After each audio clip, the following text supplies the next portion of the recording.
En Californie, les plages de sable fin côtoient les hectares de vignes. La région viticole de Lodi est le berceau de la culture américaine de raisin depuis le XVIIIe siècle et de son fameux vin rouge, le Zinfandel. Seulement, la baisse de la consommation d'alcool, la hausse des coûts d'exploitation et la concurrence étrangère ont mis sur la touche les producteurs locaux de vin. Résultat, des milliers de vignes ont été arrachées.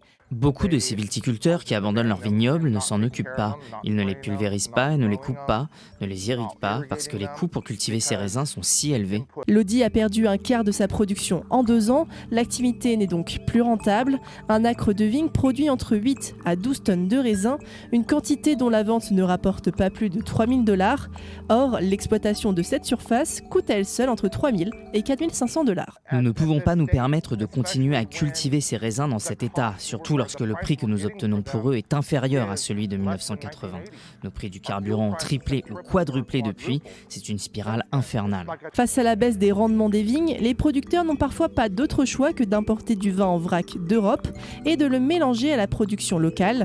Le tout est étiqueté vin américain, même si la cuve n'est pas 100% californienne. Un des grands changements que nous avons vus ici en Californie, c'est que les plus grands marchands de vin, les acheteurs de raisins, choisissent d'importer du vin en vrac bon marché au lieu d'acheter des raisins locaux. Si vous regardez attentivement ici, il est écrit chardonnay américain. Cela signifie que jusqu'à 25% de vin étranger pourra être mélangé avec du vin californien et étiqueté américain. Certains viticulteurs abandonnent donc les raisins pour se convertir dans des cultures plus demandées et moins coûteuses. C'est le cas de l'amande par exemple. Les amandes, vous n'avez pas besoin de parler à qui que ce soit. Il y a juste une demande, vous les récoltez et vous avez différentes options pour leur destination. C'est beaucoup plus facile de faire des affaires. Malgré tout, le pari reste risqué. Arracher un vignoble pour le reconvertir coûte des dizaines de milliers de $, tandis que l'automatisation de la filière de l'amande fragilise l'emploi dans la région viticole de Lodi.